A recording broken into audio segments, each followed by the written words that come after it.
সাহারা মরুভূমি তার নিজের মধ্যে অনেক রহস্য লুকিয়ে রেখেছে।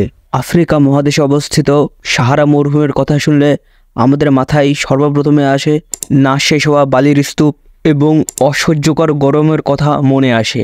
এই মরুভূমির পুরো এলাকা 90 লাখ স্কয়ার কিলোমিটার অবধি ফেলা রয়েছে। উত্তর আফ্রিকার 31% জুড়ে সাহারা মরুভূমি অবস্থিত রয়েছে। এর মোট আয়তন 36 বর্গ মাইলের কাছাকাছি। প্রায় 250 মিলিমিটার বৃষ্টিপাত হয় এমন এলাকাকে যুক্ত করলে সাহারার আয়তন দাঁড়াবে প্রায় 42 লক্ষ বর্গ মাইলে, যা প্রায় যুক্তরাষ্ট্রের আয়তনের সমান। গোটা আফ্রিকা মহাদেশ পৃথিবীর একটা টেকটনিক প্লেটের ওপর অবস্থান করেছে। অনেক কাল আগে আফ্রিকা আর ইউরোপের মাঝে যে 30 সাগরটি ছিল, এখানে ধারণা করা হয় যে প্রায় 4 কোটি বছর আগে টেকটনিক প্লেটের গতির ফলে 30 সাগরটি উত্তর দিকে সরে যায় এবং আফ্রিকা আর ইউরোপ একসাথে মিলে যায়, যার ফলে আফ্রিকার উত্তর অংশ সংকুচিত হয়ে যায় আর সমুদ্রপৃষ্ঠ থেকে অনেক উপরে উঠে যায় এবং এরপরেই কাটা ধীরে ধীরে পরিশূন্য হতে থাকে। সাহারা মরুভূমি যে আগে সাগর ছিল তার একটি প্রমাণ পাওয়া যায় মিশরের রাজধানীর কায়রো থেকে 150 কিলোমিটার দূরে। সাহারা মরুভূমির ওয়াদি আল হিতান বা এর আরেকটি নাম তিমি উপত্যকা বলা হয়। এই স্থানটিতে প্রায় 36 লক্ষ বছর আগের তীরে একটি ডোরাডান প্রজাতির তিমির ফসিল খুঁজে পাওয়া যায়। পর্যন্ত পৃথিবীর সবচেয়ে বেশি জীবাশ্ম পাওয়া গিয়েছিল এই জায়গাটাই। সাহারা মরুভূমিটিকে 5টি অঞ্চলে ভাগ করা হয়: পশ্চিমী সাহারা, ইয়ার পর্বতমালা, তিব্বত পর্বতমালা, লিবিয়ান মরুভূমি আর তিনেরি মরুভূমি। এখানে একবার বালুর ঝড় শুরু হয়ে গেলে টানা 4 দিন পর্যন্ত প্রায় চলতে থাকে এটি। মাঝে মাঝে বালু ঝড়ের কারণে এখানে বালু জমে একটি ঢিপির মতো তৈরি হয়, যার উচ্চতা 180 মিটার পর্যন্ত হতে পারে। সাহারা মরুভূমি পৃথিবীর সবচেয়ে বড় বালির স্তূপ।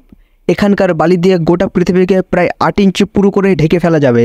হালকা বৃষ্টিপাত আর বাতাসের সংমিশ্রণে সাহারা মরুভূমিতে অবস্থিত বালির নানা রকম রূপ হয়ে যায়, যার মধ্যে বালিয়ারি, পাথরের মালভূমি, শুষ্ক উপত্যকা আর নুড়ি পাথরের জমিও আছে। পুরো বালিতে থাকা হলেও এতে কিছুটা পরিমাণের তৃণভূমি আর ছোট বড় কয়েকটি হ্রদ এবং নদী আছে।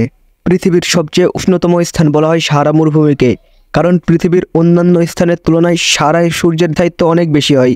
মরুভূমির বেশিরভাগ অংশ 82% অধিক সূর্যরশ্মি পেয়ে থাকে, আর সাহারা মরুভূমির পূর্ব দিকে বছরে প্রায় 91% সূর্যরশ্মির মধ্যে থাকে।